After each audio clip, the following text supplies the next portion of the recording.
Hello. Hello. Thank you very much for agreeing to share your story with us, Dr. Fletcher Crowe.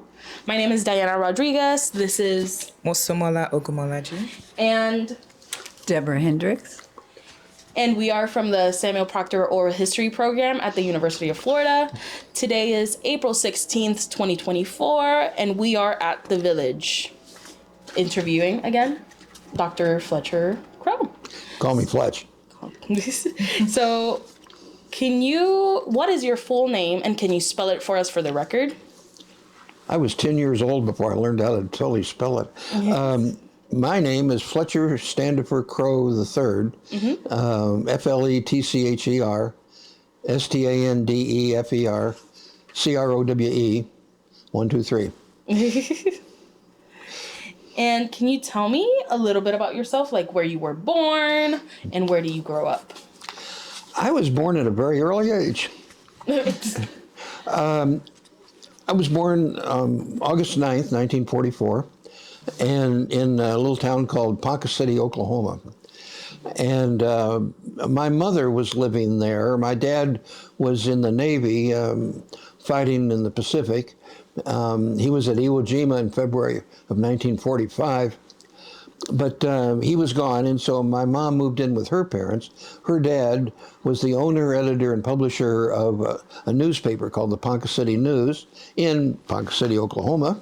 And so she was writing the sports news to while away the time during the war. And, of course, my dad obviously came home after the end of the war, and we moved on from there. But I don't remember anything of Ponca City, but you know that after World War II, an awful lot of the servicemen went back for additional education under the GI Bill. And so my dad did. And so my first memories were at Norman, Oklahoma, the University of Oklahoma, riding around in a Model T. Hey, do you have any siblings, or are you an only child? I have a brother, 4 years younger than myself. After my dad graduated from the University of Oklahoma, we moved up to Syracuse, New York. So my brother was born in Syracuse, and then later we moved to Fort Worth, Texas, where he was the field representative for General Electric. Oh, and can you tell me any other memories of your childhood that you would like to share? Well, I remember hitting my brother in the face when he came home from the hospital. I think there was a little sibling rivalry there, I guess. Well, I remember after World War II, especially up in that area of the country, it was very difficult to get housing. So we were very fortunate to move into a few rooms in one of these great old Victorian mansions that was falling down in downtown Syracuse. And one day it got so cold that the ceiling in the kitchen collapsed. Just suddenly, bam, it was gone. The floor was a mess. And it got so cold in that place that the goldfish froze to death in the goldfish bowl. The goldfish found ice there, and that killed the poor little goldfish. But in kindergarten, we moved out to the suburbs. Do you know what Levittown was in Long Island? They were building what they called prefab or pre-cut homes in those days, Levittown style. So they were building that on a place called Tracer Drive in area north of Syracuse. So we moved out there for kindergarten. So clearly you grew up post World War II. Are there any other like cultural shifts, historical events that happened post World War II that you remember? You mean for the few years after World War II? Well, there was Howdy Doody. That was a big deal. When we lived on Tracer Drive, very few people had televisions, but the lady next door had a television. And so after school, I would go over to her house and I could watch Howdy Doody on her television set, her little black and white television set, which was considered an engineering marvel, of course, at that time, you know, in 1949. And well, I guess in 1950, I guess it was, we got a four-door Plymouth, so that was a big deal, right? Mm-hmm. And at that time, the Air Force was building a thing called the B-36, which was a gigantic bomber that was designed to be able to bomb Germany in case England was lost, France was lost, and Russia was lost. It was never actually used in warfare because obviously we know that the war came to an end, and we had the atom bomb drop twice in Japan, and that was the end of that. But in any case, he was in charge of what was called the tail gunner radar for the B-36. This is your father? My father, and in what was called Convair, which was the company that was building the B-36 in Fort Worth. So we got into that Plymouth and came down to Texas. Can you tell me a little bit about...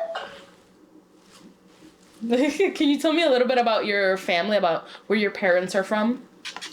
I can. One of the leitmotifs in my life has been studying family history. So I could talk about 900 hours about the background. My middle name is Standifer, and I traced my ancestors with that name back over 1,000 years. Really? In 1066, William the Conqueror conquered England from Normandy, and one of my ancestors was one of his lieutenants at that time, and so I traced that in England, and then his family in Normandy. But that was one family. On the Crowe line, my dad's dad, my paternal grandfather, was a Methodist minister. And when he started out, he was in what was called the Southern Methodist Church. That church doesn't exist anymore. It was became part of the United Methodist Church in 1935. But that was a very conservative, evangelical, fundamentalist sort of branch of Methodism. But that was incorporated into the United Methodist Church later. He had grown up the son of a Methodist minister who also was a bishop. The Methodist Church has bishops all around, regional managers. And so my grandfather became a Methodist bishop, and his father was in the same region. My grandfather's father's father was a guy by the name of Reuben Crowe. Reuben had fought at Gettysburg, and he went AWOL. And he came back to where they were living in what was called Itawamba County, Mississippi, and spent the Civil War in bed with his young wife, which was a very nice way. But that caused a lot of anger in their little town, of course. And so he was assassinated after the Civil War because they were so angry with him. But he fought at Gettysburg with his dad, J. William Crowe. And J. William was wounded at Gettysburg, and so he was taken as a wounded POW to Fort Delaware, where he died. But Reuben, of course, lived until he was assassinated. And now, on my mother's side, her maiden name is Muchmore, and she and my dad studied the Muchmore genealogy for many, many years. But as I said earlier, her father was the owner, editor, and publisher of the Ponca City News newspaper. And he had grown up in Douglas, Kansas, and he fought in the trenches of World War I in France. And there's a story there. He and his brother had both enlisted, and he, my grandfather, was in charge of a unit in the trenches in France, but he had to give instructions to his men, so he pulled off his gas mask and gave the instructions, but that meant that he got poison gas into his lungs, and he always suffered after that because his lungs were burned. But when he was wounded that way, they called for an ambulance driver. The ambulance came over, and it was his brother.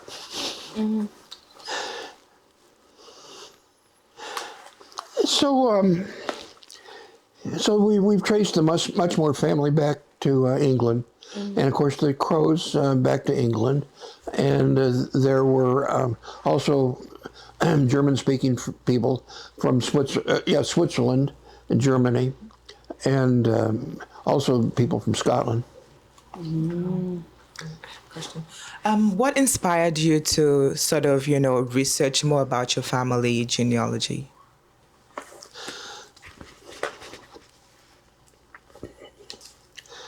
Well, that's a great question. The corollary of that is, why did I become a historian? You can answer that question on different levels. One sort of near-term answer is that when I was a kid, our family would drive around, my brother and myself in the back seat, my mom and dad in the front.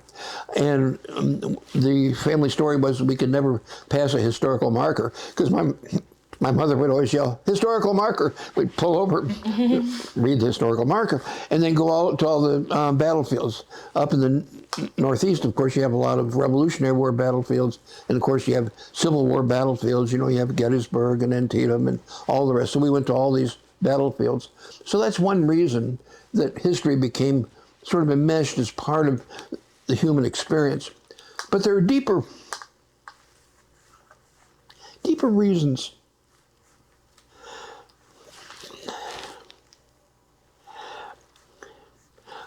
I think we, all of us as humans, have to sort of ask, why are we here? Who are we? What is our role? What is real? What is not real? What is important? What is not important? The eternal question for all humans. I see time differently than most people. Most people see time as what you're doing right now and it's almost time for lunch. I see time as this vast expanse of the infinity of the past to the infinity of the future. We have one tiny moment, and we have this opportunity to be a link in a chain. And so I see the historian as part of the glue that keeps our continuity together. So I see continuity as one of the great motivators and great benefactors of human experience.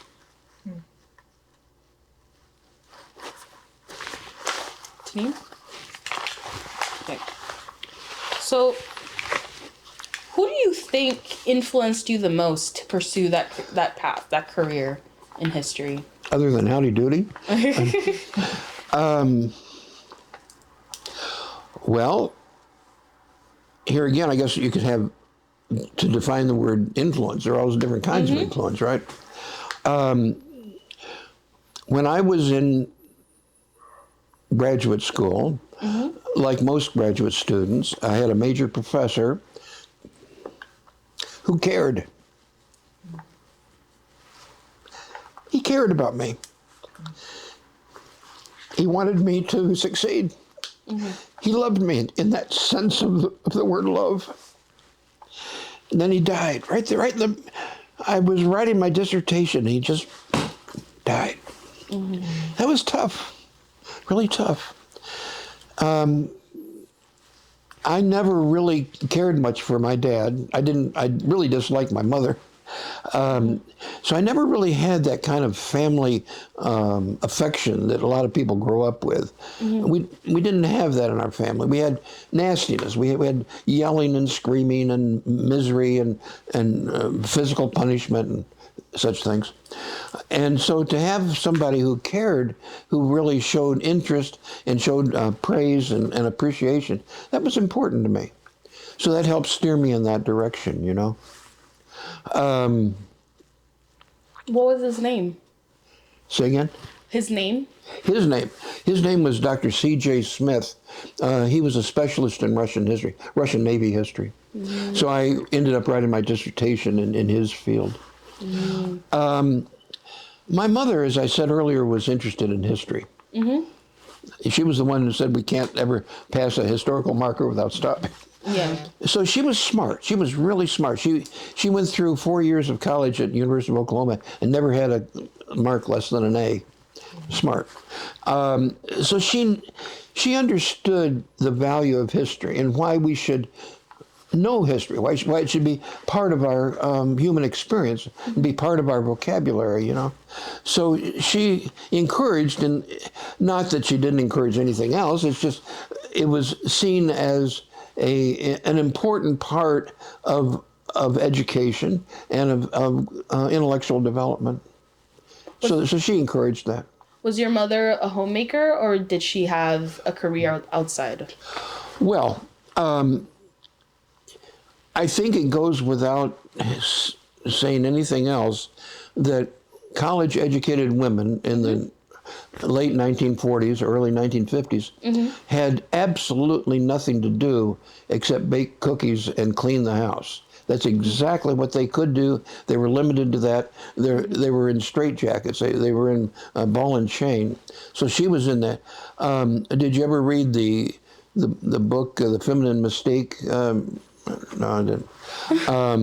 I'll read it though. Well, it's one of those really landmark books in intellectual history.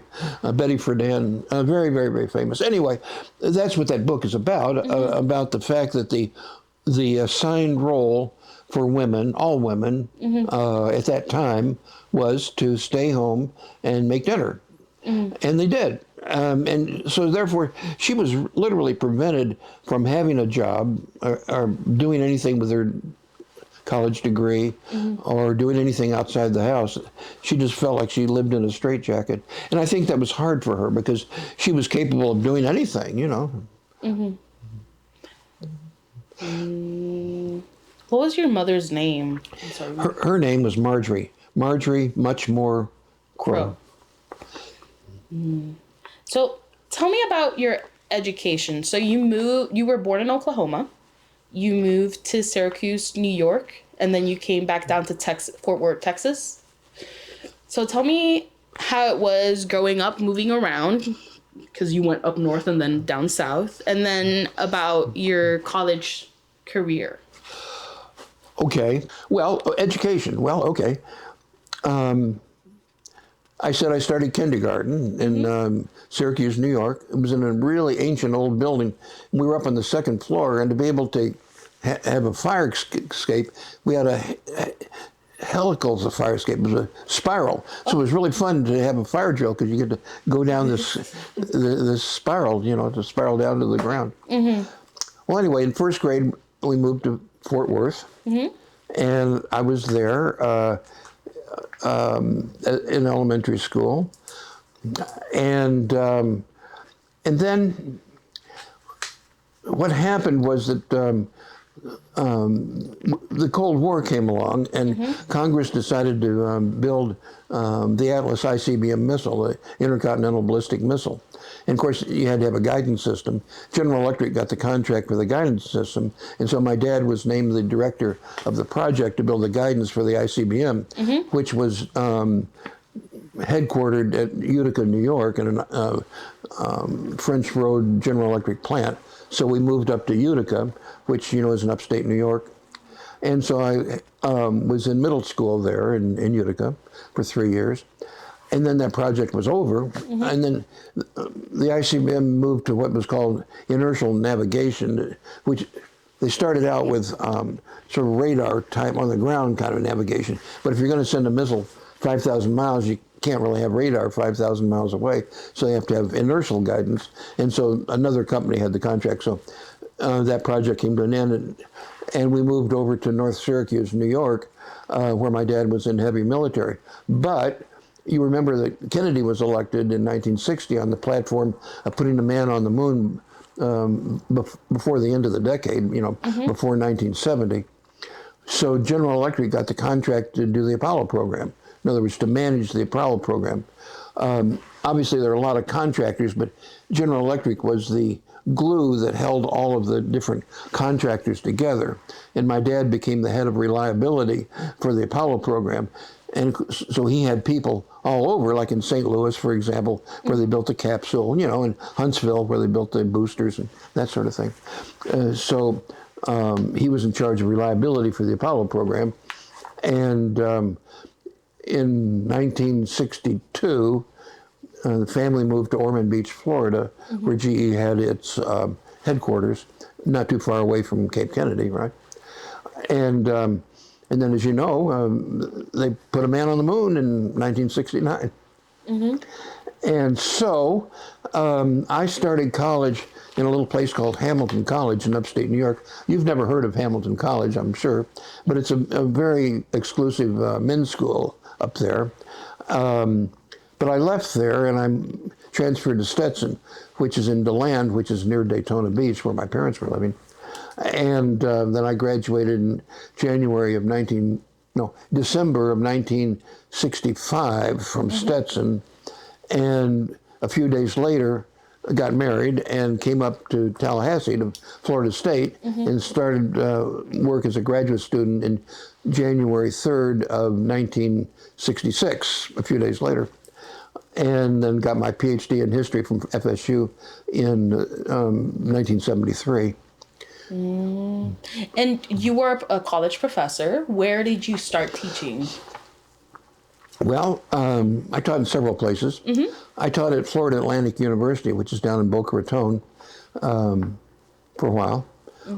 And I taught as an adjunct in various places. You know, an adjunct is sort of a non-existent, kind of like a mouse in the wall kind of person. But then I retired, and I was in Daytona, and okay, so where were we? After I retired, I worked as an adjunct teaching history at Bethune-Cookman University, which is in Daytona Beach. And then I moved up here to Gainesville. Okay, so where were we now? I taught at Bethune-Cookman for a while. Actually, for me, that was a very rich experience. It was, Bethune is I don't know if you've ever been there. I haven't. I've driven past it. So Bethune is a historically black college. How was that experience teaching there? And then after you worked there, you moved up here. I did. What? I'm sorry. Just to clarify, what year did you retire? It's in my memoirs here. Let me think. Because it sounds like it was more like a soft retirement. You retired. Yeah, I guess that's a good word, soft retirement. Yeah. Some people have a hard retirement. We have a big party, you know, and they buy a new car, they take a trip around the world or whatever. Yeah. I had a soft retirement. It was very complicated. We haven't gotten involved here yet, but my middle son was living in Atlanta, as I was. And he fell off a 3-story roof onto a concrete driveway. Oh my God. And he's dead now. I'm sorry for your loss.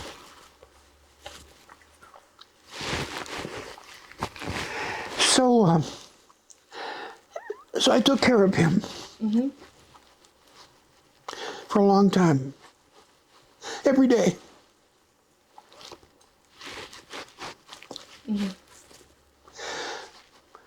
And you want to go? So I was retired in the sense I wasn't going to work, but I could drive and he couldn't. So so I would take him to doctor's appointments every day and therapy and medicine and all that sort of stuff. So that was retirement in the sense that I wasn't, you know, getting gainful employment. And then I came down to Daytona.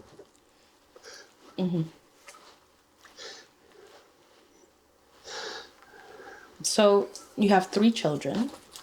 What about how was having your kids and seeing them grow up? How was that? That was the greatest thrill that that life has available. Yeah, I have 3 sons, had 3 sons. And when my first son was very little, of course, brought him home from the hospital, And he changed all the time. Every day he changed. He learned something new. He changed. He sat up. He could say something. Change. So I got very excited about that. I wanted to record that. And so I did. And I ended up writing a memoir, a journal of being a daddy that now runs over 1,000 pages. Oh. I've got it in the closet there. Do you have plans to publish that one day? Well, you say publish.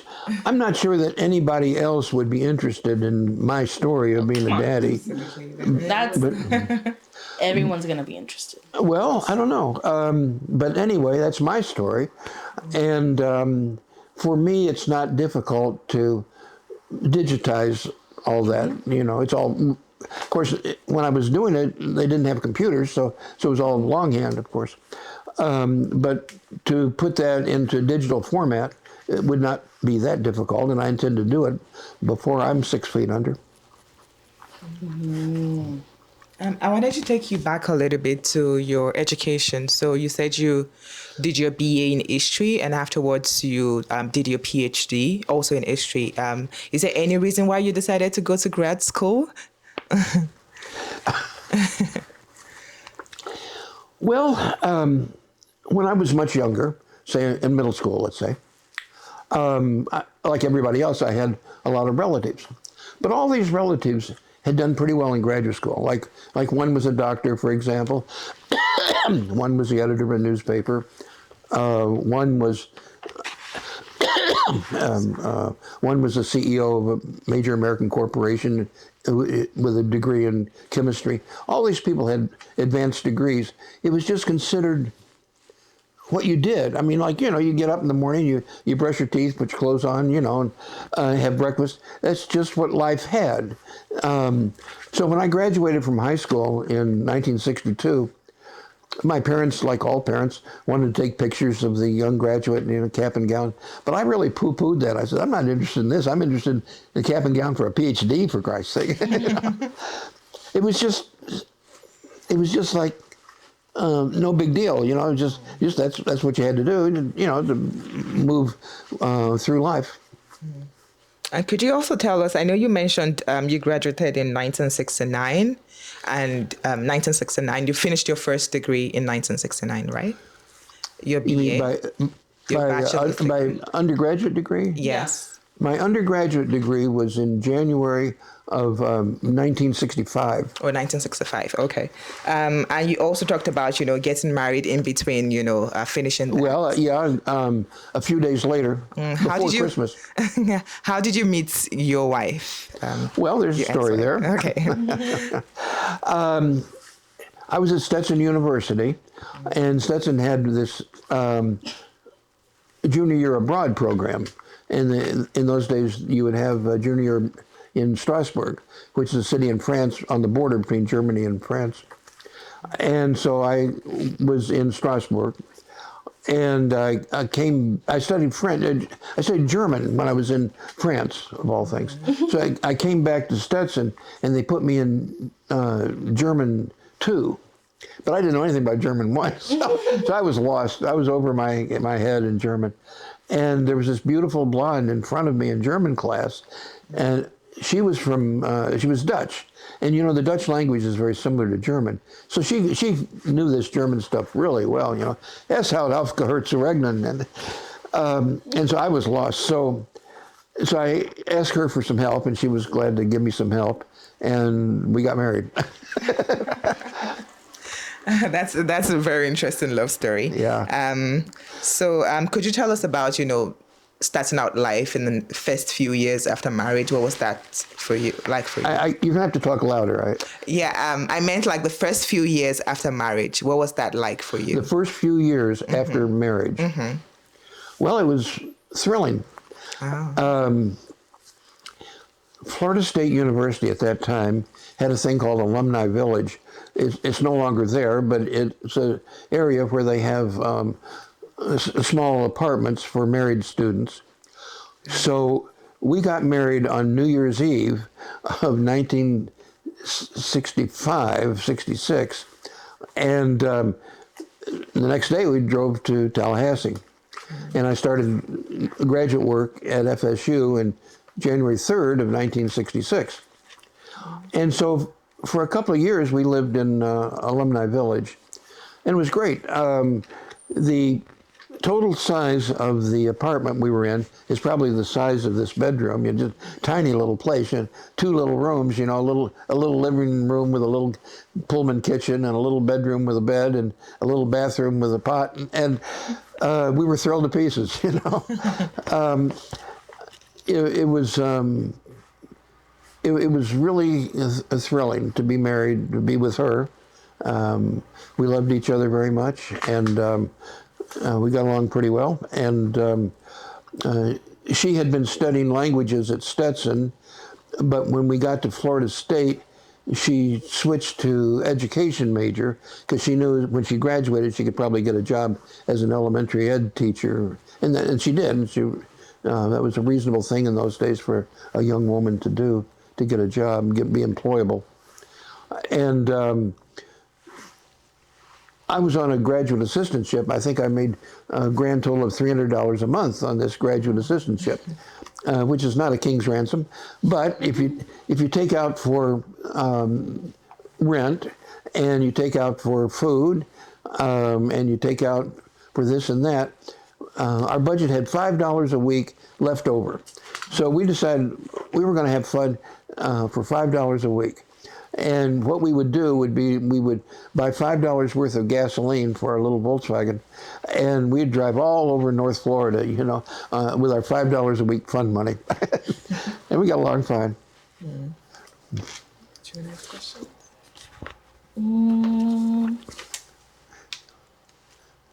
And if you could, too, just tell us a little bit about your experience doing your PhD program. What was that like for you? What was it like? Yeah.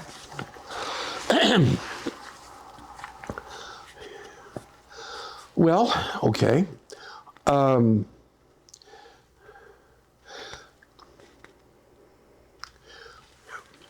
I guess like for everybody, part of your PhD program is taking classes, you know. Mm-hmm. And, you know, like everybody else, I took classes. I sort of specialized in European history, but in history program, at least then, you had to have 5 specialty areas. So one for me was East Asian, one was American history, one was, of course, European history, one was Middle Eastern history, mm-hmm. and then there was another one. I forgot right now. So when you form a committee, I had one person from each of those areas. Oh, I know. My 5th one was education. Mm-hmm. So you have a person from each of those 5 substance areas. And then you take what are called qualifiers for a PhD. I did that. Actually, I got real excited about studying for the Florida driver's license, and I forgot to study for my qualifiers. Oh. But I did. I passed both of them. That's what matters. And then you have to decide, you know, what you want to write about for a dissertation. And I, like everybody else, I kicked around a bunch of ideas. When I had been in Strasbourg, I studied European integration, which was a new thing. Nowadays, we all take European integration as unemotional, but in those days, that was really something. You know, that was over the horizon. Mm-hmm. And because Strasbourg had the European Parliament and what was called the Conseil de l'Europe, which was the headquarters of the European Union. And so I studied that directly, eyeball to eyeball, and I was thrilled beyond measure to be able to do that, because that was peace. Mm-hmm. That was the opposite of all the wars. Boy. So, I thought about writing a biography of Jean Moreau, who was called the father of Europe, who had kind of come up with the idea of European integration. I didn't do that, but you know, you kick around these different ideas. Mm-hmm. But as I said, my major professor was into the Russian Navy, and one of the great themes of Russian history, you may know, is Russia's attempt to move through the Black Sea into the Mediterranean to have a freshwater port that's ice-free in the winter. Mm-hmm. And So a lot of historians had, of course, studied that in terms of Russian history, but what they hadn't studied was that theme during the Soviet period. You remember in 1917, you had the Russian Revolution. Of course, you had the Soviet Union throughout the 20th century. So I studied the theme of Russian access through the Turkish Straits in the 20th century, from 1917 to 1952. To do that, I had to go to Washington and study diplomatic documents that they store, in the National Archives and things like that. And that was, exciting for a young researcher.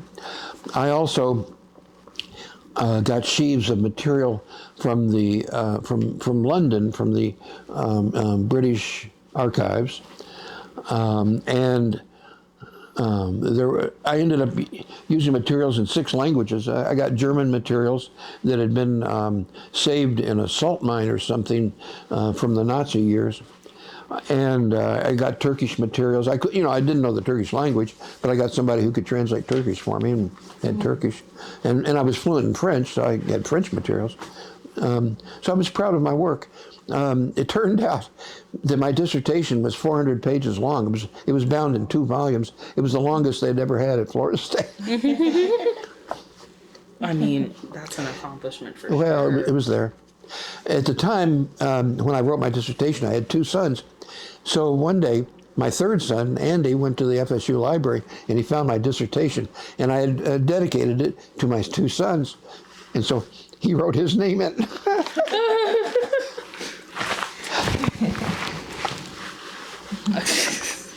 I wonder if it's still there with his little name. Should be. Any other accomplishments or notable projects that you're really proud of during either your college career or your career after?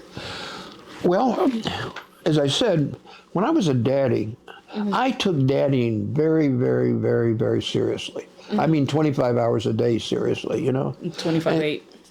Well, I mean, that means a lot of soccer every Saturday, right?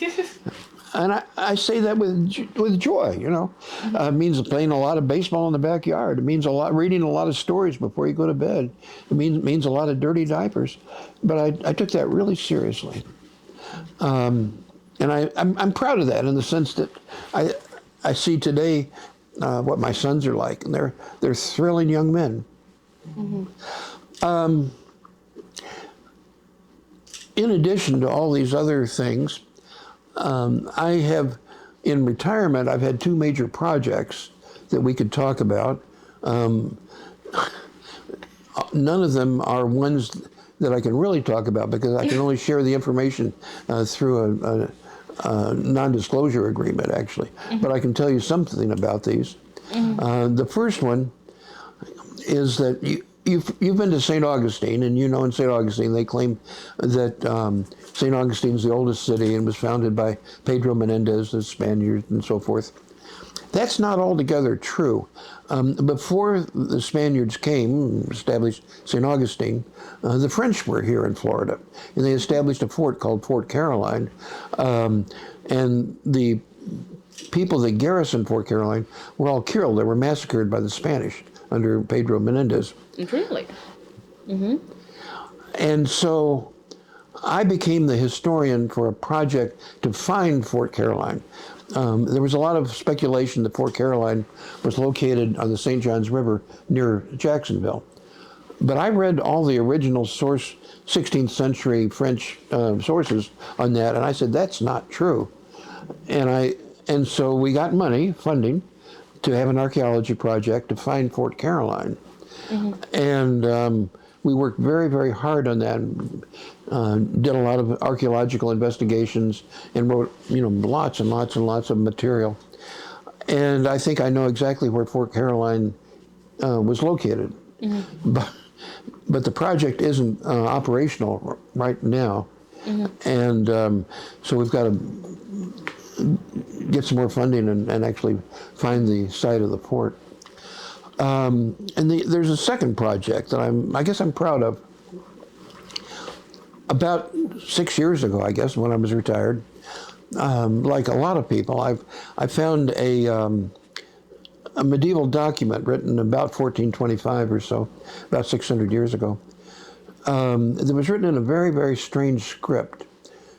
And all sorts of people have tried to translate that script, and they all failed.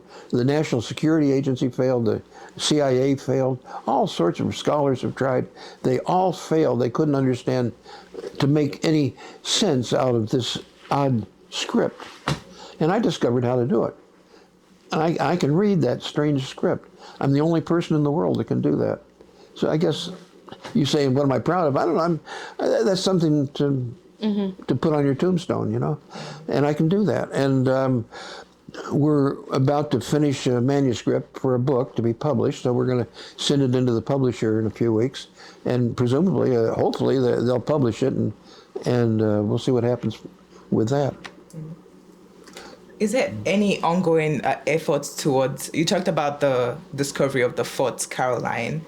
Is this still an ongoing project, or what has been the effort? The funding for that is not being expended right now. We have, I don't know, $10,000 left over that we could use, but we're not spending any money for archaeology at this time. In fact, I was with the director, the PI for that project just this morning, but the project is dormant right now. And how old is this fort? How old? Like, how old is it? Yeah. When was it? Well, okay. It was built in 1565, just before St. Augustine. And of course, it was in 1565 that you had the massacre that left 300 dead Frenchmen.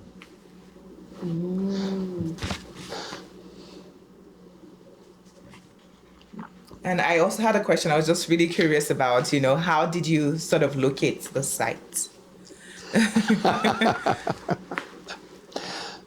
That's a good question. You can answer that in a variety of different ways.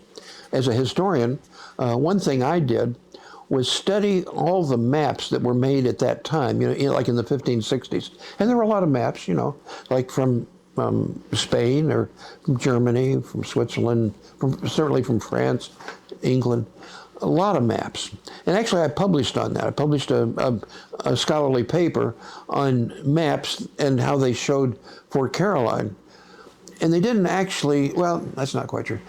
There were maps that showed Fort Caroline, but in those days, maps weren't accurate like we think of maps today. A lot of times there'd just be a map maker in some studio somewhere in Germany or something, put an X on a piece of land and say, this is where the fort was. Because a lot of that was sort of hearsay evidence, wasn't just certainty. But using a lot of deductive powers with a lot of different maps and a lot of different inputs, you can sort of say, by God, that's where the fort was. And that's why I say I know where it was. And I have a published paper, that explains that using all these maps written in all these different languages and by different geographers and so forth. But there are other ways. As I said, I can read medieval French, and I read the original French documents and so forth, and I have translations that are much better than the published English translations that you get in published English sources today. Mine's much more accurate, and therefore, when the translation is accurate, it shows where the fort really was located, not some strange word that has no bearing on anything. Mm-hmm. So, did you move here to Gainesville? You said you had told me before that you moved here to Gainesville because of the UF library that was nearby. Was it with the purpose of pursuing that archaeology project? No. I was down in Daytona, Ormond Beach, when I retired, as I told you. And I was teaching at Bethune-Cookman, which is in Daytona Beach, as you know. And I did not like living there. It wasn't my cup of tea. Ormond Beach is just wall-to-wall Hell's Angels and prostitutes. And it just wasn't my thing, I wanted to be in a much richer, more academic environment. And so I wanted to move to Gainesville, and I was familiar with the University of Florida library. And you may know that in the main library building, the whole downstairs, the basement is all history, right? So it's a big area and a lot of books, right? So if you want to study Fort Caroline, that's a good place to start, right? And of course, you have obviously interlibrary loan services, which is wonderful. And then, in addition, I talked about this manuscript that I learned how to translate. Instead of just reading the manuscript, with a library like that, you can read all the information that surrounds something like that. You know, the world of European affairs of 1425, right? A lot of things are going on in 1425. I mean, you have kings and you have wars and you have preachers, you know, like Jan Hus and all these ancillary activities that are reported in historical documents that add to the richness of your research and of your conclusions. So yeah, it's a wonder to be able to be shoulder to shoulder with a library like that. And is this you said you translated the medieval documents. Is this accessible to the public or no? For me to tell you what I have discovered, you have to sign a binding non-disclosure agreement, and if you break that agreement, that's a felony in Florida law. Okay. But are there plans to sort of, you know? Well, which means that I can't really talk about it. Now, when the book comes out, it'll be open information. Okay. And we'll have conferences, and there'll be a lot of academic controversy and so forth, but that's not for today. Oh. So when you moved to Gainesville, did you move here to the village? Or did you like kind of float around and ended up here? Cherchez la femme. You know what that means? No. It's a French term. It means find the woman. Oh. When I was in Daytona, I fell in love with the woman who became the PI for that Fort Caroline project, Anita Spring. She was a dean of liberal arts here at the University of Florida before I met her. By the time I met her, she was retired. She was the chair of the retired faculty of Florida, the RFF. And so I moved in with her for a while, but that didn't last too long. And so I rented an apartment for a while, and then I moved over here. I moved here almost 3 years ago. And how did you hear about the village? How did you find this place? Well, I didn't actually. Oh. It found you. Well, there's a story.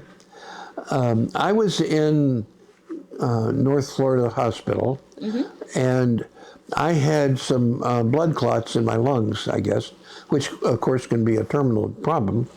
So they were obviously taking medical steps to rectify that. And my two sons came to Gainesville and decided that I needed to move into the village. So they made arrangements, and so when I was released from the hospital, I got into a car of the village, and I was brought here. I opened up the door, and voila, I was suddenly a village resident. I didn't have anything to do with it. Do your sons live in Florida? Well, my oldest son lives in Tallahassee. He had been the assistant superintendent of schools in Leon County, which is Tallahassee, but he's now a principal there. And my youngest son lives in Boca Raton. He was a regional manager for a multinational down there, still is. Do they come visit you here often? They've been here. We had a big family reunion over at a Fusion restaurant a while back. Oh, that's nice. So what do you enjoy the most about living here at the village? Is there anything you enjoy? Well, for me, it's a good environment to be able to write.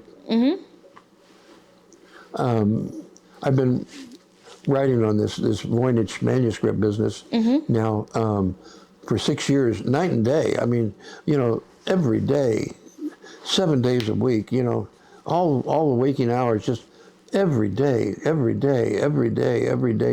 and writing and writing and writing and translating and researching and editing. And to be able to do that, you have to really concentrate. And this is a good environment for that sort of thing. Do you enjoy writing? Is writing, I bet. I mean, I do. Do you have any questions? Yes. So you said you moved in 3 years ago. That's just right after COVID. You say after COVID? Yeah.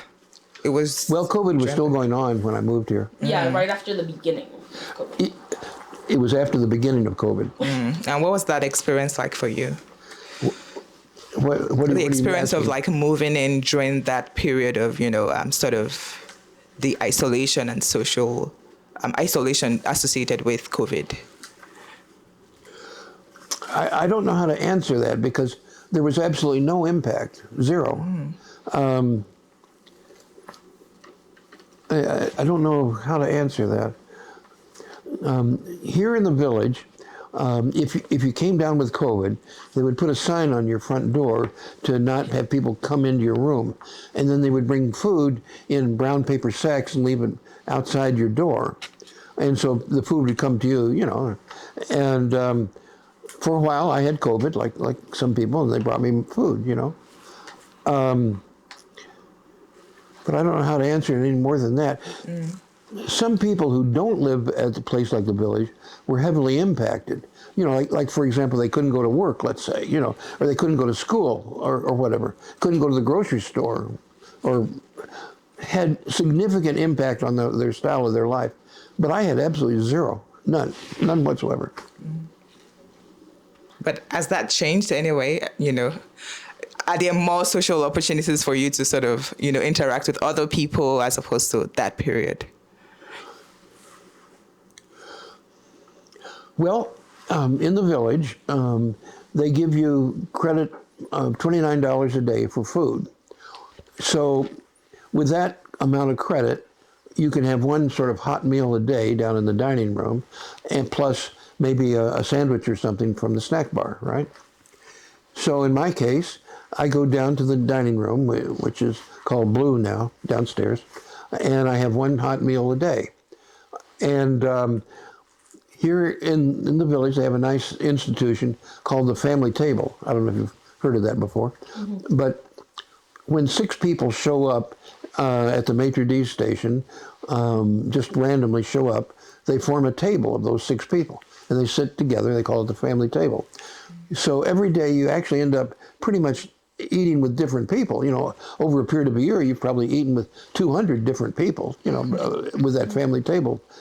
And so you get to know these people, and they're your associates, they're your friends.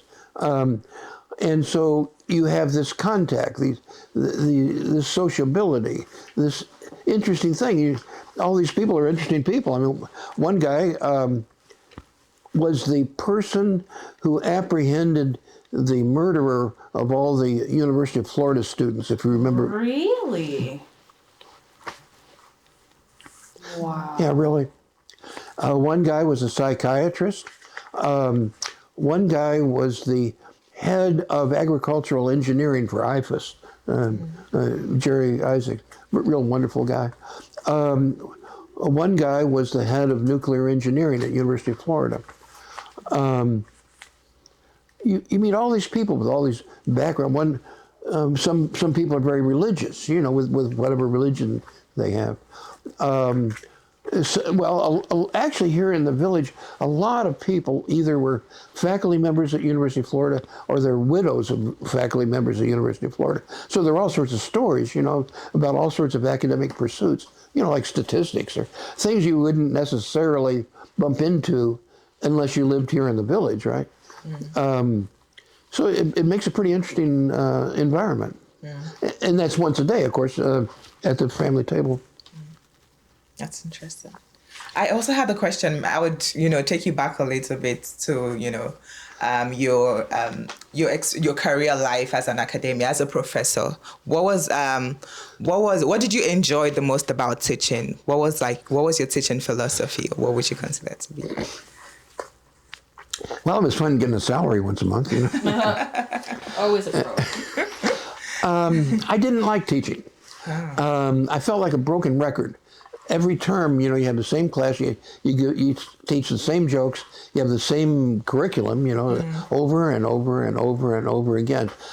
What I really enjoyed was the excitement of discovery, like the discovery about Fort Caroline, for example, or the discovery about translation of the Voynich manuscript. I enjoy discovery and newness and being a pathfinder much, much, much more than just repetition of giving the same classes over and over again. And that's quite interesting because like I've had, you know, faculty members who enjoy teaching, but it seems like you enjoy, you know, the research part of academia more than teaching. That's me. But be honest, you had a favorite student? A favorite student? A favorite student. Well, when I was teaching down at Boca Raton, Florida Atlantic, I had a young woman whose last name was Bush. Does that mean anything to you? Oh, were they related? Well, you've heard of Bush's baked beans? She was Bush's baked beans. Oh. So everybody in the class got free baked beans. That's so interesting. Favorite student. I had a mystery student one time when I was at Bethune-Cookman. The students, as you know, were 99.999% black, right? So it was a black student. But he never said anything in class. I really didn't know him. You get to, as a faculty member, you get to know your students. You talk to them after class, or you correct their papers, or you crack jokes with them. You get to know them. There was absolutely no contact between him and me. Never talked, never said a word. And so, you know, it came to sort of the end of the term of the class, and you had final exam. This guy got everything right on the final exam, like blew the top off the exam. I couldn't believe it. He knew more about the subject than I did, you know. And I was just left dumbfounded. I said, where did this guy come from? Did he get a copy of the exam secretly beforehand somehow from the office, and then, you know, got all the answers and blew the top off it? Where does he come from? What's he going to do now? Where's he going to go? What's his future? Who is this guy? It was a big mystery. I never solved the question. Oh. It's amazing. Just utterly amazing. How can a human being do that, right? I don't know. God knows I can't.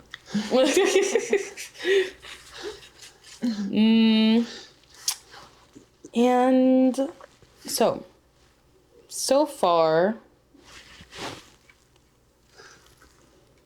what are you looking forward to now? Right now, at 2:50 in the afternoon here. I mean, let's be a little more philosophical. All right.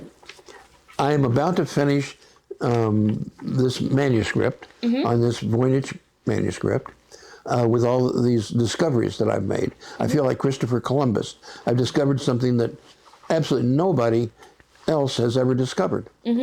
I'm about to turn that manuscript in to a publisher that I think may want to publish this as a book. So for me, it's a big deal. You know, I've never published a book like that before, and for me, it's an accomplishment, something I've worked very hard at. I'm proud of. I want to see it out as a published entity. You know, so I'm really looking forward to that. Now, it's possible that publishers may not want to publish it, and nothing may happen. But on the other hand, you say what's happening, that's going to happen very shortly, and I'm looking forward to see what happens there. You have to sign my copy. Well, I'm looking forward to that. Now, as I said, I have a journal that's over 1,000 pages long of my experiences being a daddy in the 1970s. I want to digitize all that and edit it. And of course, obviously, I want to give it to my sons and my grandchildren. But I could turn that into a book. I mean, anybody could. You know, you edit it and shorten and try to pull out the juicy parts. And it would be a record of daddying in the 1970s. You know, all of us are familiar with books of history. I mean, we know about family life in the colonial period. We know about family life, you know, in estates in the South, you know. We know about family life with Eskimos. We know about family life on the frontier, you know, and everything. Well, that would be a record of family life in the suburbs, you know, which doesn't sound real exciting exactly, because everybody, you know, has all these same experiences these days. But 100 years from now, that will be seen as history. It'll be seen as strange. It'll be seen as distant. Be seen as something that's not current, and it'll have its own cachet.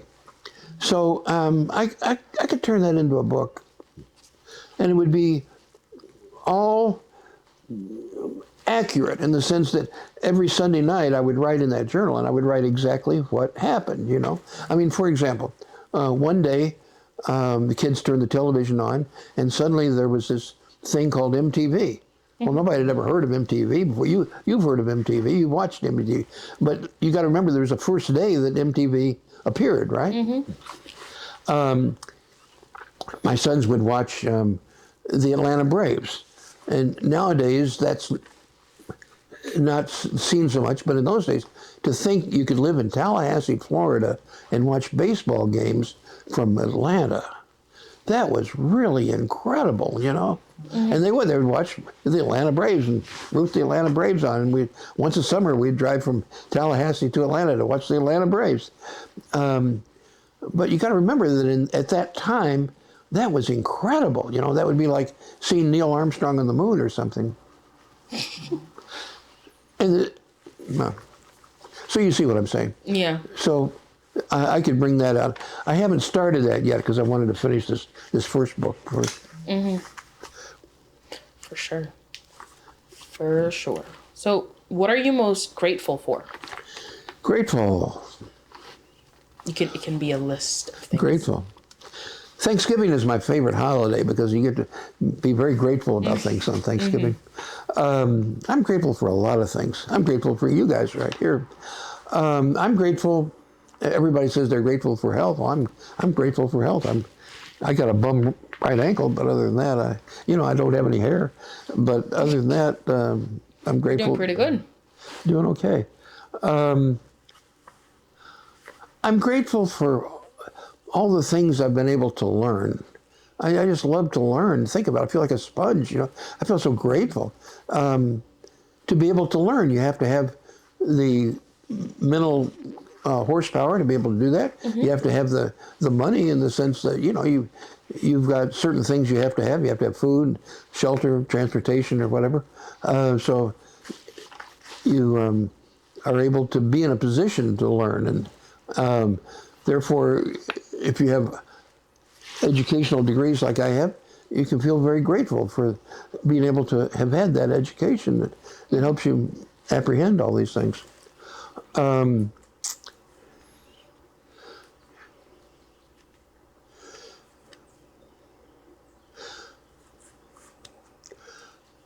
Well, I'm grateful for philosophy. I'm grateful for the things that I hold dear. Everybody can say that, you know. Muslims say that for the things they hold dear. Catholics say that for the things they hold dear. Koreans say that for the things they hold dear. But I'm grateful for the things that I hold dear. I'm grateful for Thomas Jefferson. Do you have any questions? So, what advice would you give the younger generation based on your experience? What advice? Old fuddy-duddies like me always give advice to all the young folks, and they always poo-poo it afterwards, you know. Of course, my dad, you can imagine, one of these guys to give advice to always, save 10%, right, and always have a rainy day fund and have money for retirement and so forth. Of course, I totally went against everything he said. Now look at me,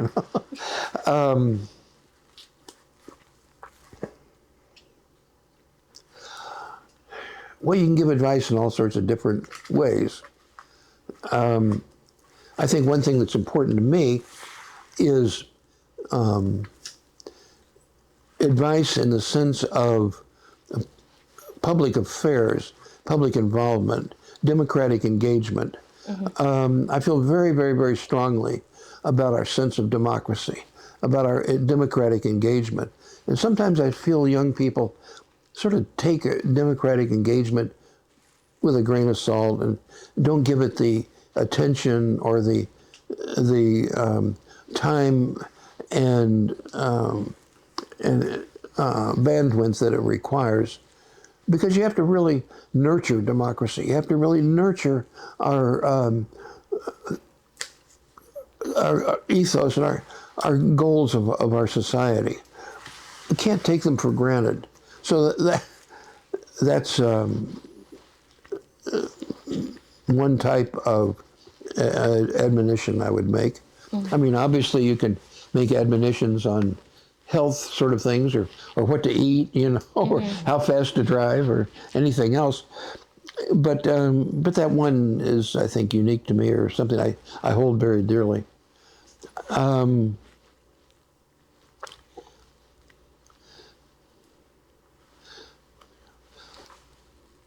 I think one thing that I learned in my life was that in the family I grew up in was really a nasty family. It was just, I was really treated really nasty. And I've seen the other side of life now. I've seen very loving, very kindly, very caring people. And what loving, kindly, caring life can be, and how it can be manifest. So I would say, don't act like my parents. Act kindly, loving, and caring. Is that advice? Well, okay. I mean, some people need that advice. Yeah. I've needed more of that. I've sometimes reverted to Mr. Nasty myself, and I am terribly ashamed of that. Mm-hmm. So, before we close up this interview, is there anything else that you would like to share with us?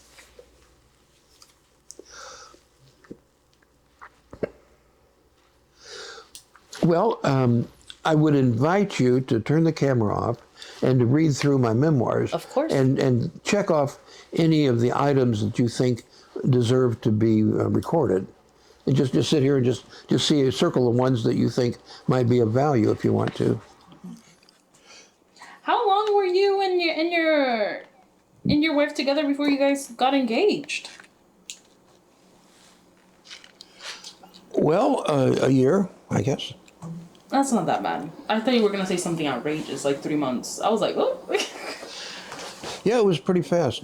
So I'm curious about this, your degree or your profession as a historian, but all of this that we've been reading about how you've gotten jobs and all in the computer industry. How do you balance those two? Well, I'll tell you, on college campuses, the best writers on campus are generally the historians. To be accepted into a history program usually means that you're a really terrific writer. You like to write, and you're good at writing. And so, after I finished my degree, I was in Tallahassee, and I needed a way to make a living. And the guy who was a soccer coach on Saturday mornings with me, had his own computer consulting company, and he needed somebody to write proposals. So I said, well, I'm a writer. I can write proposals. I didn't know how to write a proposal, but I told him I could. And so I wrote proposals for him. And I was a good writer. We didn't win the work that we needed to win, but I was a good writer. It gave me a lot of experience writing proposals. So So when I was in Atlanta, I had talked to various groups. I talked to, well, I'd written a bunch of proposals in the area of computer technology, advanced computer technology. And so I was hired by a company called Equifax, which you may have heard of, to design their advanced computer technology. And I did. And I had a job. I was a director of advanced computer technology, you know, kind of looking over the horizon in the 5 years in the future, 10 years in the future, and so forth, experimenting with all sorts of stuff. In fact, one of the things we experimented with was artificial intelligence, which today is a big headline grabber nationwide. But in those days, it was seen as Buck Rogers stuff way in the distant future. We experimented with what's called parallel processing. And today, everything is parallel processing. But in those days, we didn't have parallel processing. It was an experimental sort of thing. In other words, by parallel processing, you can have a whole bank of computers, all each doing a portion of the work. And then, of course, the final product comes together in a unitary manner. But that didn't exist in those days. It was experimental. So we experimented with parallel processing.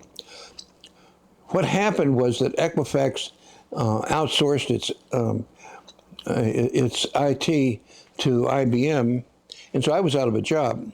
But I was hired by IBM to be a senior consultant. So I moved to Charlotte, North Carolina, where IBM put me up in a very nice condo at Lake Norman. And I flew around the country as a senior consultant writing proposals using their RS-6000 parallel processing computer, and flew all around. You know, I had clients in South Carolina and Minnesota and California and all sorts of places. And so I was always gone all the time, just living in Holiday Inns, you know, writing proposals. So you mentioned, here, you don't mention, you talk about your experience with religion and growing up in a religious family and how you eventually developed a disdain for it. Can you explore that with us? Well, I don't know what your views on religion are, so I don't want to step on anybody's toes here.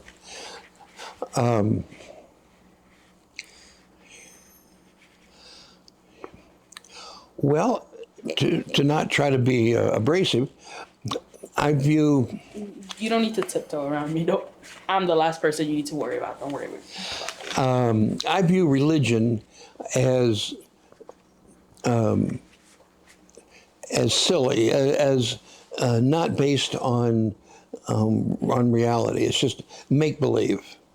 The idea of life after death, or the idea of communicating with the dead, or the idea of worshiping a God and thinking this God is going to intervene and move you around like a piece of on a chessboard, you know. Mm-hmm. For a lot of people, that's religion. You know, they think pray and it's going to rain, or they pray for winning the lottery, or they pray for finding a husband, or whatever it is. I view that as just make believe. And what do you think fueled that belief? Because you talk about growing up and belonging to a Methodist, the Southern Methodist. My paternal grandfather started in the Southern Methodist Church. Mm-hmm. Yes. And you and not you, but your parents, let me get closer to the mic, but your parents were part of a choir? So they were heavily involved. When I was in elementary school, they were members of the local Methodist church there in Fort Worth, Texas, on Sylvania Road. And then we moved to Utica, New York, and they became members of the what was called the New Hartford Methodist Church, which was right there just outside of Utica. And then we moved to North Syracuse, New York, and they became members of Andrews Memorial Methodist Church, which is in North Syracuse. It doesn't exist anymore. It's just a hollow building now, but at that time it was a real functioning activity. Mm.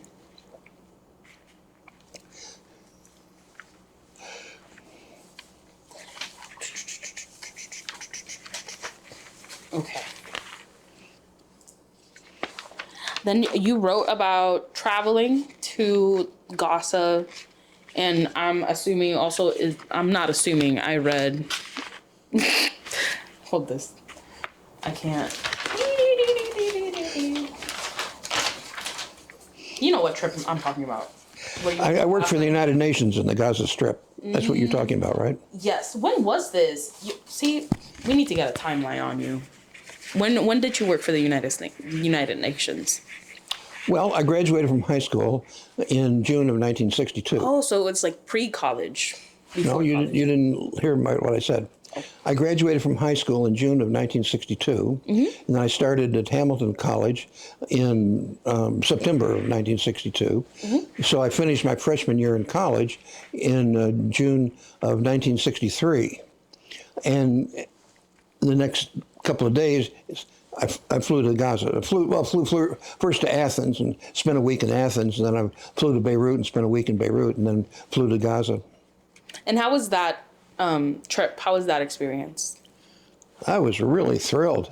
That was wonderful. That was sensational. I died and went to heaven, you know. I mean, it was just amazing.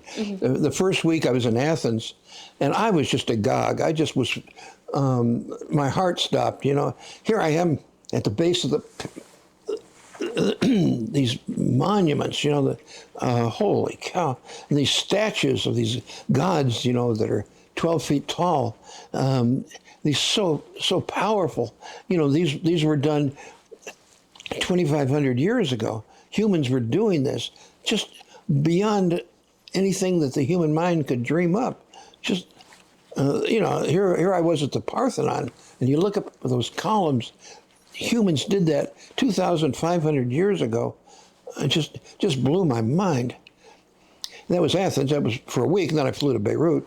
And actually, in Beirut, well, near Beirut, there's Roman ruins called Baalbek, and you when you're in Beirut, you can rent these little cars called services, and the service driver's like a little taxi. Will take you and your friends up the mountains, up to Baalbek, and so we rented a service and we went up to Baalbek. And the Baalbek temple is a gigantic Roman temple, but it's fallen down now, so all the columns are, you know, horizontal down on the ground.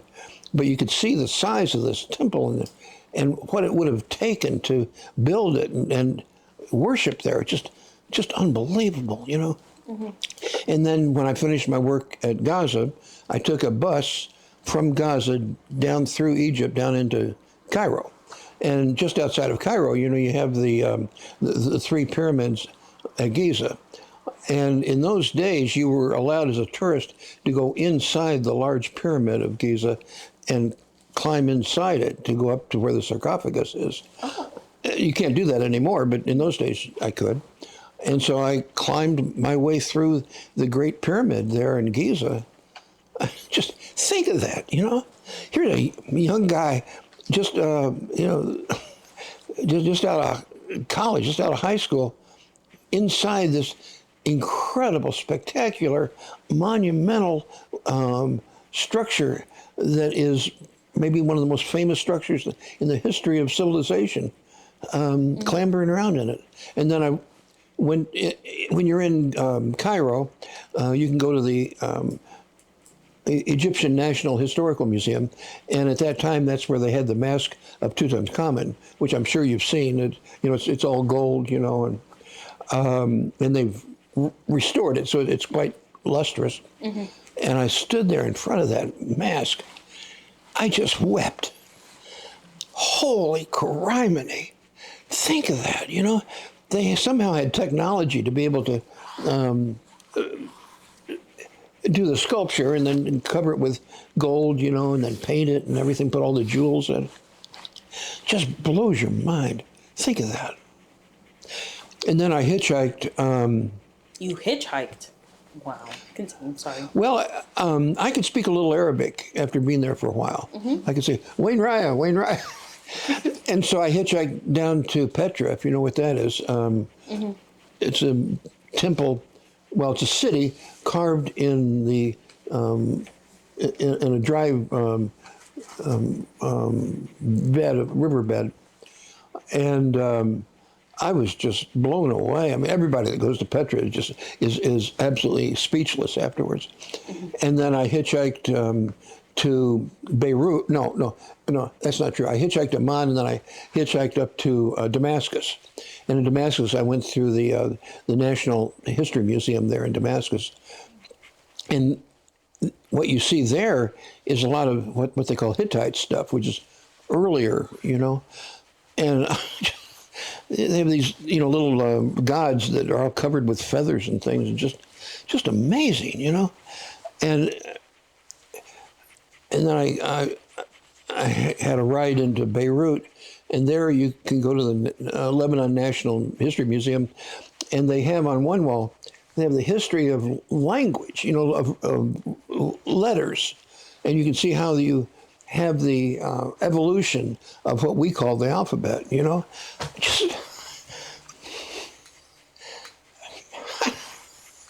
just amazing, just amazing.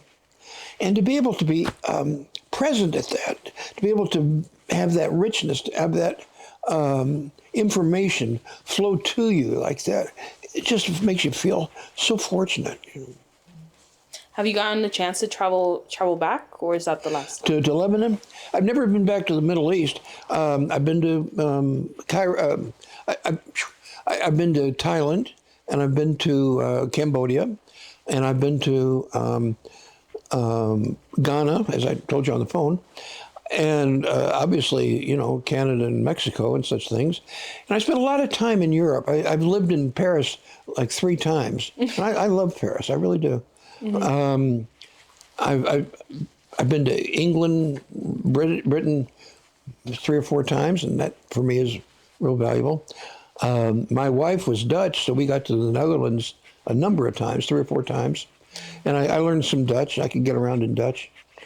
Dutch is quite similar to German, so I get around.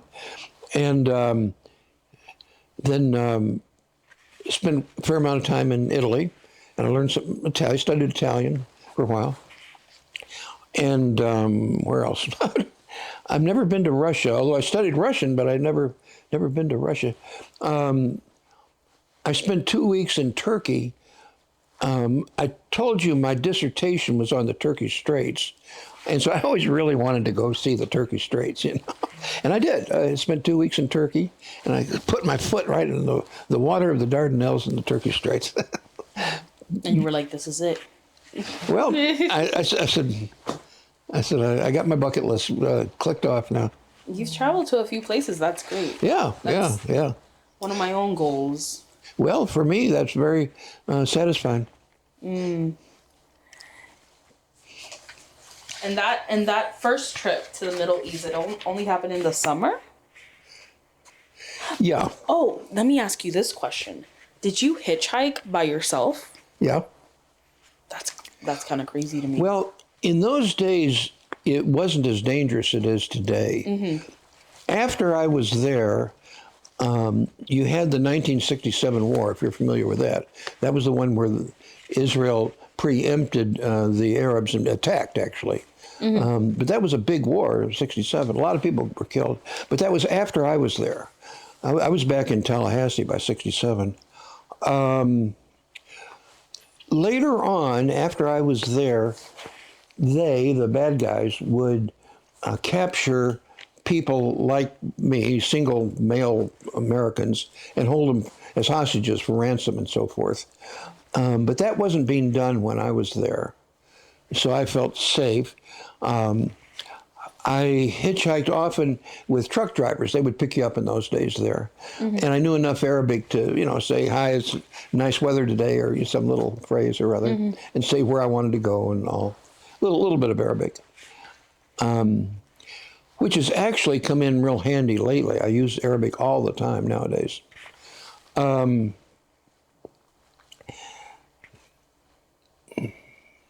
I didn't feel endangered at that time. I would today. Today I wouldn't do that.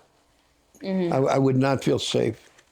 And I certainly didn't carry any weapons with me or anything like that. Some people did, but I didn't. For sure.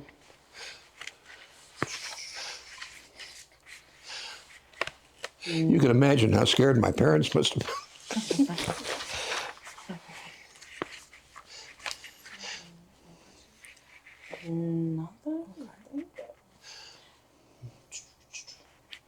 Did Stetson at that time, did they have the Innsbruck Summer Abroad program? The what? Innsbruck to Austria? No? Okay. No. They had 3 locations. They had Freiburg, Germany, and they had Strasbourg, where I was, and they had one other, I don't know, in Spain or something. But I didn't know those people. I knew the people that went to Freiburg, because Freiburg is pretty close to Strasbourg, actually. No, it wasn't Innsbruck.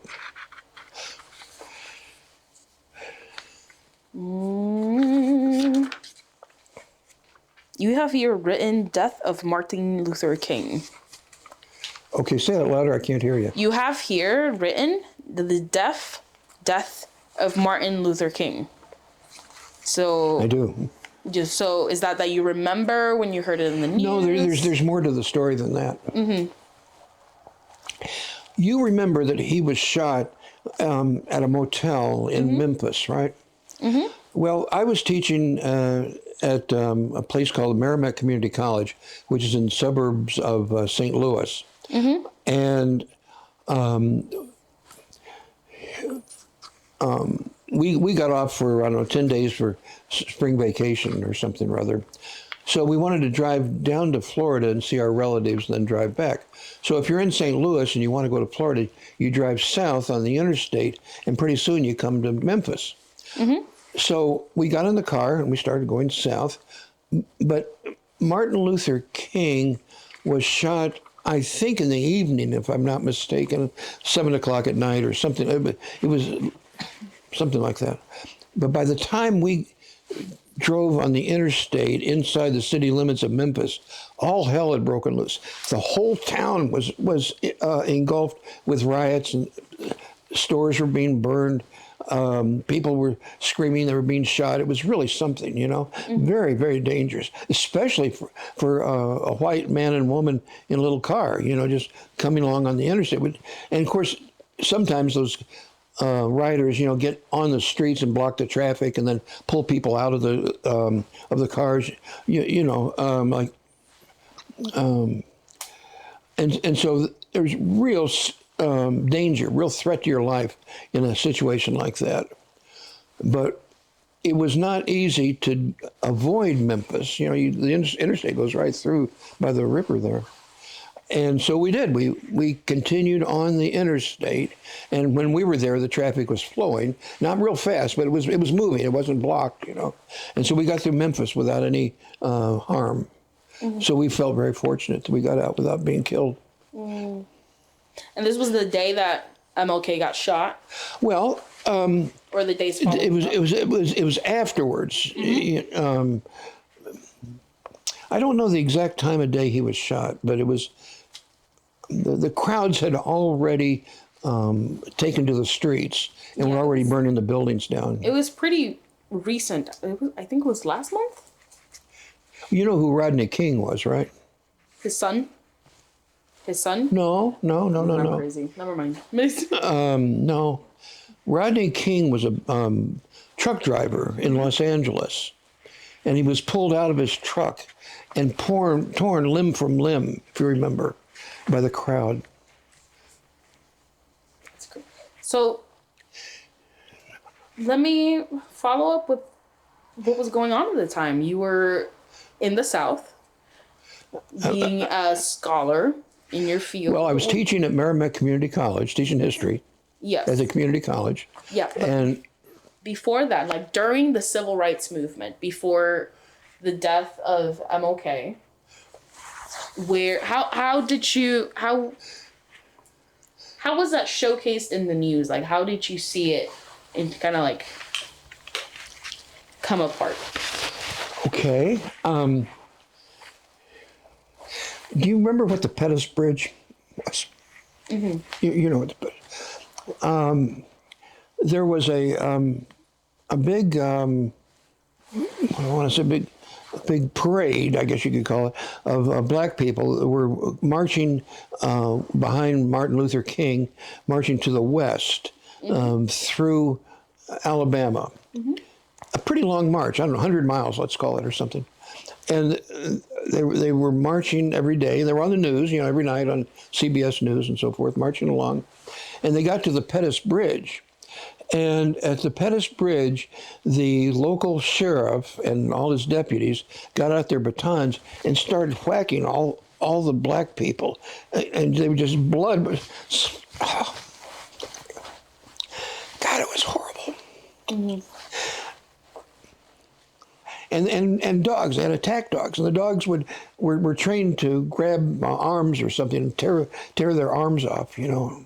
Mm-hmm. And they had great, huge wounds, you know. And this was all showcased on... Every night on television. On television? Right there. Mm-hmm. Right there for you. Right there. Oh, my God. But I was in Tallahassee at the time, mm-hmm. and so I wasn't really involved with that. I was in a kind of community where there would have been information available to say, if you want to join the march, you know, here's the number you call, or you know, go to this hotel, and you know, then you can join the march. I didn't join the march. I was physically in Tallahassee at that time. Mm-hmm.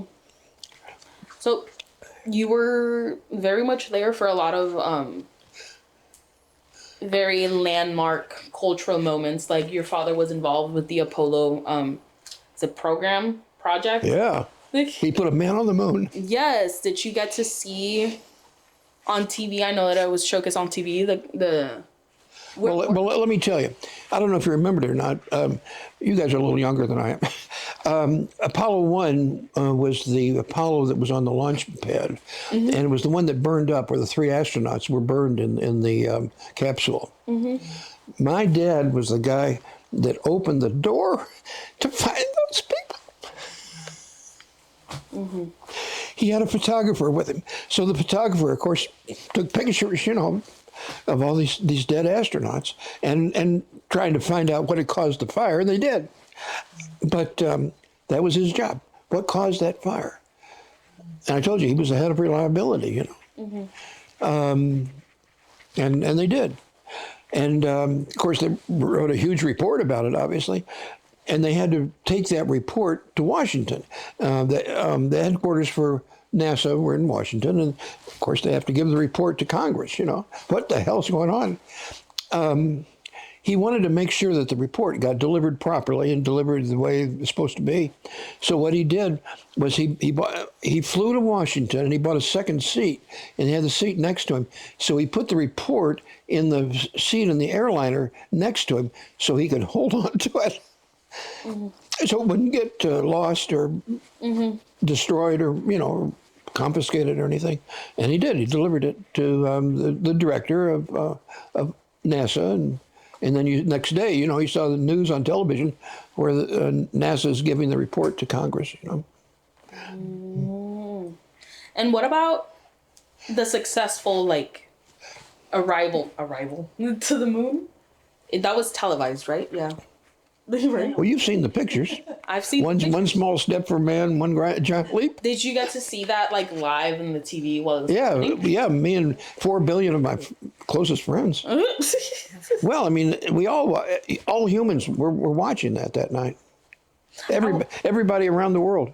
How was it? How was the reaction? I'm assuming, were you alone or were you with other people? Well, I was married at the time, and I had little kids. How was the reaction of the people that you were with? Well, everybody was just thrilled beyond measure. Mm-hmm. We were joyous, just celebrating enormously, just exuberant, just so proud of America, so mm-hmm. proud of technology, so proud of these astronauts. People often gave credit to the astronauts. In my book, that's not quite an accurate way to describe it, because really you need to give credit to to 80,000 engineers, designed all these systems that allowed them to live. But in any case, Neil Armstrong, backed down that ladder and said those magic words that live today. Mm-hmm. And then you have here, it says Louis the Lapso-Apso. Do you know what that means? No. That's a type of dog, a little bitty dog. Mm-hmm. It has real long hair. You can't tell the front of the dog from the back of the dog. Mm-hmm. So my wife said, "Okay, we'll move to St. Louis as long as you buy me an Lhasa Apso," and I did. They're pretty expensive because they're imported from Tibet. Mm. And his name was Louis. Well, Lhasa is the capital of Tibet. Mm-hmm. And Apso means a terrier or something. Mm-hmm.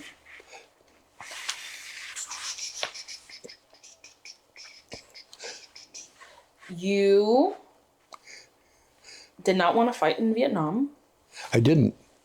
And you avoided the draft? Well, legally. Yeah. I was born in 1944. Mm-hmm. So I graduated from college, as you know, in December of 1965, mm-hmm. and continued in graduate school after that. Mm-hmm. And in those days, with my draft board, you could get what's called a student deferment. Mm-hmm. But in my case, because my draft board was really hot on my tail, I had to get a different kind of draft deferment each year. They would give you 12 months, and so you had to get a different one each time. And I did. You really scored with your wife being pregnant that last time. Boy, by the hair of my chinny chin chin. Boy, that was close. Yeah, I remember I think my grandfather avoided the draft because he was either studying or he was already a doctor. Yeah. Yeah. Did you see people get drafted off? Did you, people you knew? I had a good friend killed in Vietnam. Yeah.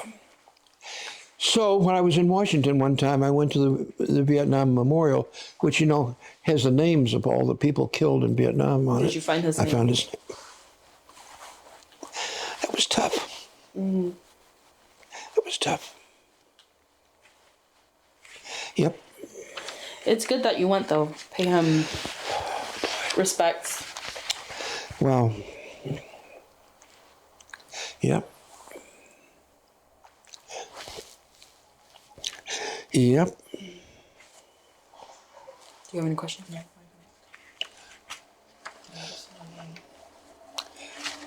And then... Is that one question? Okay.